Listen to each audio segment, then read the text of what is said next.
Hi everybody. Today I'm going to start a new segment with Sunday with Sandy's. The first Sunday of the month is going to be dedicated to typography and lettering.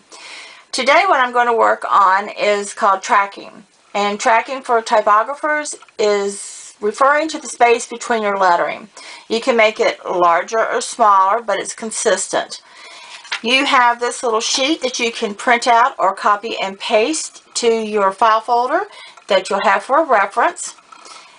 I also recommend buying some inexpensive graph paper because it's just for practice, and use all your cheap, inexpensive pens and pencils and markers and things like that to practice with so that you're not wasting all your good pens. So what I have started with by using this graph here is deciding my font size, which is 4 grids high. This line at the top is called your ascender line. That's where your letters reach up to. This orange line here at the bottom is called the base line. That's where all your letters start at. The mean line, which is this light yellow line, is where your lowercase letters will reach to. So now you have the size of your lettering. Now you want to determine the tracking space. So I have decided just to go even to make it easier right now. So I've got 2, which is my tracking. Those solid blocks are going to be my letter size spacing. So I go tracking, spacing, tracking, spacing. I divided my grids up evenly.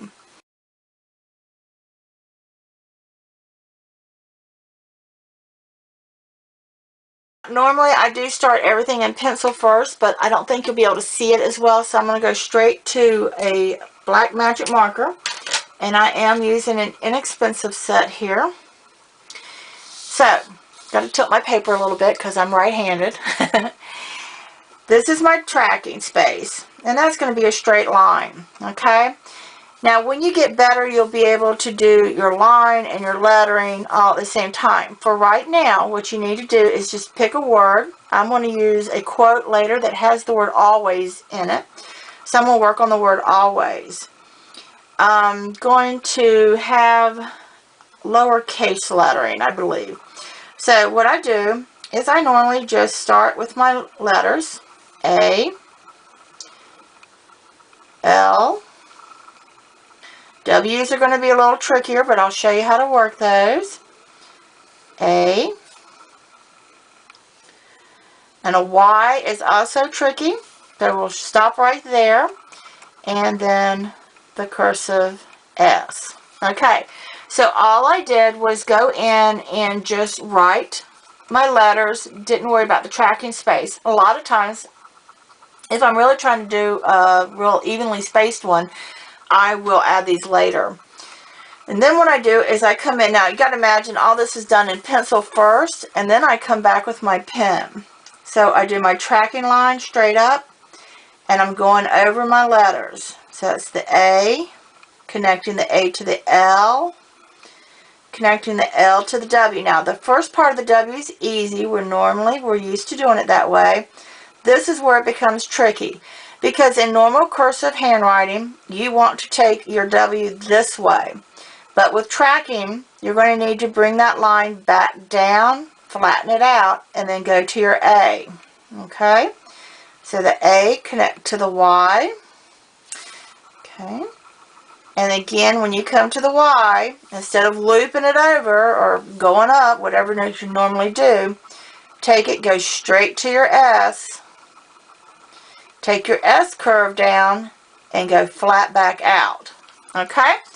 Now, what I did for the second line is I kind of reduced some of my visualization a little bit. And we'll start practicing doing this. I know that I start with my tracking first. I go with my A. Bring it back down to the next grid. Make my L. Okay? Flatten it back out. Now doing the W, so I'm bringing it up. Going to come right back down and do that tracking flat line. Do my A, bring it down, connect to the Y. Flat again, and an S, and loop it straight out. So for my third practice here, now I've eliminated the mean line. I think I know where that is. And now I'm going to start trying to practice doing this visually. I'm going to use my grids, but I'm not going to mark them like I did up here. I still have this all lined up though, so I know I have my visual of where things go. So I start with my A, going 2 lines, my L, 2 lines, okay? W, you can always stop and check to see how you're doing. Bringing that W straight back down to your base line, going over again.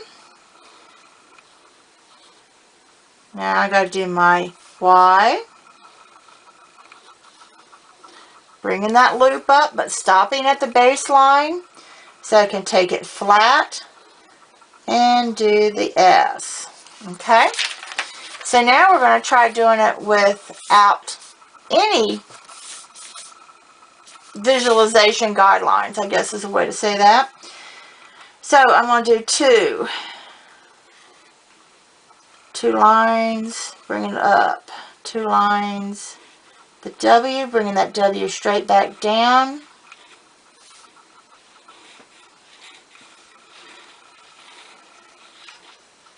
There we go. So this is called tracking, okay?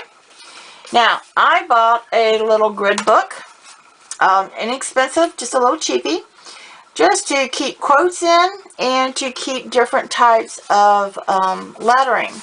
So, and when I took my book and I, you know, you can go on my blog and look, I decorated a little bit.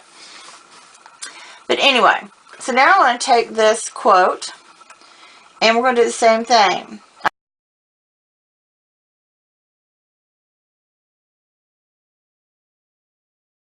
I've shortened it. So the first thing I'm working on is my always. I've got it written in pencil first, so I'm able to go back over. And see, all I did was just write my letters. I did not track them. I did not put the little line in between them. Okay, so I can do that very easily when I have it in pencil. The next group is called monoline writing. Monoline just means straight lines. But what I have done, which is still in tracking, is now I have decreased the size and I've squished them together. But that's going to give you a little bit better grouping visually. The word something is now stretched, okay? So I want something to equal the lines of believe that. I want that to be uniform. Again, doing it in pencil first. Having a good eraser is really paramount in doing typography. Okay, wonderful is in cursive, but it's not tracked. It's just stretched to where I wanted it to be. I wanted it to just kind of line up in the middle. Okay. Now, let's say that because I have that done, I might want to do something a little cuter with it. So let's add, and this is where I start doing this. When I've got this in pencil and I've got it sketched out, now I can start looking at how things react with each other. Okay, so I might want to take that W and do a little loopy here.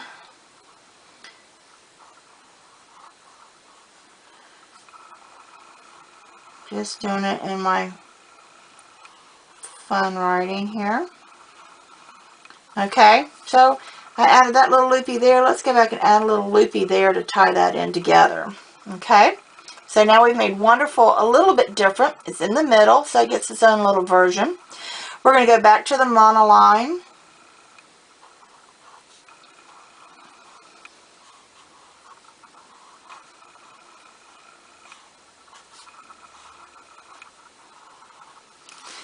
Okay, and this is another thing. When I'm doing this, I've taken a quote, I'm rearranging how I want it to look. I had that F coming down here at the bottom, so I wanted to make sure it didn't interfere with my letter, so I wanted to put 2 on this side. So when I'm doing this, just so you know, I would start and I write my 2, then I write backwards, okay? And by writing this way, I've now established how that is going to look, and then I can just come back and add the is in its proper place to even the word out. So again, we're going to do tracking on the word happen. We want it happens to be the same amount of letters as always. This one comes out very easy, so it's a good one to practice visually on. You've got 1, 2, 3, 4, 5, 6 letters, 1, 2, 3, 4, 5, 6 letters. So once you've established your top line, you're able to take that same spacing and just convert it right back down here.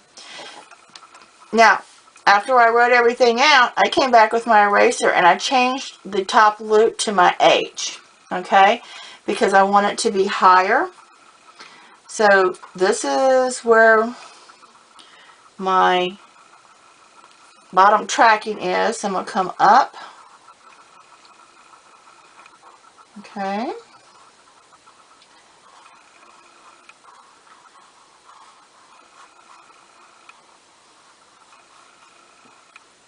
there we go, and that's my quote. Alright, so next thing to do is going to now decorate my page a little bit. I am going to be using the Jelly Roll Classics that you can get in the Frosted Design store for the main reason that with these graph pages, they are so thin. Go ahead and warn you ahead of time. They are so thin, you're not going to be able to do watercolor techniques. I've already played around with that. They'll bleed right through. I don't even plan on writing anything on this side of the page. I'm going to keep all my writing just on one side of the page. And that way I won't have to worry about anything bleeding through. So I'm going to take my girl. This is the Delusions Flossie stencil. And I think I'm just going to set her like this.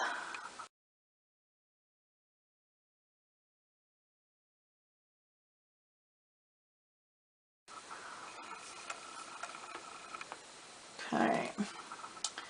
And what I'm going to do, I don't know what I want to do with her hair yet, so I'm leaving the top of her head kind of hanging there for a second.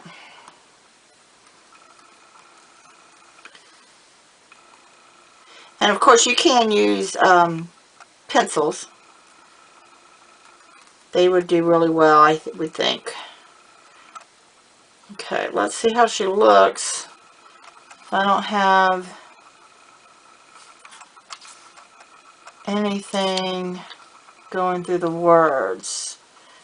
Okay, let's add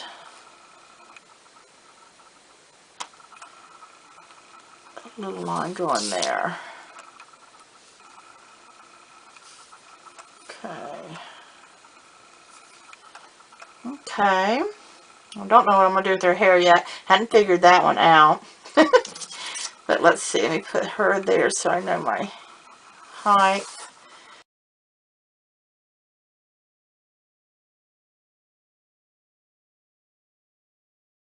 I do want to do a little bit of a border. And I want to add a little bit of writing. So I think I'm going to go about there where her head is. And let's see, this is how I do things. It's crazy. About the same thing, and advice I know I want that to end right there. So I'm going to take that up. And add a whimsy here. I'm going to add a heart right there. And then take that back up. Okay. And down here, let's see, since my saying says, always believe that something wonderful is about to happen. I wonder if I can get, and it will. So I'm going to use the same type of tracking where I have the line going down at the bottom of the letters, but a lot smaller. So I'm going to go, and it will. So I use that form of tracking, but just to add the writing into my border there. Okay, So I'm just going to color this in, fix it up, and then I'll show it to you later. Hope you have a great week, and hope you play along with my journaling here. Now, one little comment I do want to make here is that things will smudge if they're not dry. See how that smudge? It will. It's not, I mean, waterproof doesn't mean it's not going to smudge if it's wet. Let's face it, folks. Okay? So, you can take an eraser, go back through and pick up, trying to find my little eraser here. Because I'm such an impatient scrapper, I'm constantly having to go back through and erase things that smudge. And for the most part, you usually can get back in there and take care of that enough that you don't have to worry about it. Okay? So we'll fix that one too. But these Sakura pens, they are waterproof, which are awesome. I love my Sakura Jelly Rolls. And that's what I'm going to be using in my book. So if you want to get some so that you can play along, great. If you have anything you want to use, you know, use it. But I know this is what I'm going to be using for mine. Okay, so I finished my little typography page here. This way, having it in this book and keeping it this way, I'll always have a file for different types of handwriting. And that's what I plan on working with. Next week, we're going to take this type of handwriting, maybe even the same quote, but definitely this type or style of handwriting, and we're going to put it on our journal page. That'll be next Sunday. So practice this week. If you'd like to show us some samples of what you've come up with, maybe on a card or a layout or on an envelope that you're going to send a card to somebody. Anytime that you can practice it, you know, do it. That's the way we learn, and that's the way we get better. I hope you enjoyed it. See you next Sunday. Have a great week. Please, if you want to, show us whatever that you've made on our Frosted Designs Facebook page. We look forward to seeing you. We have a lot of fun over there, so I hope you come visit us. Have a great week.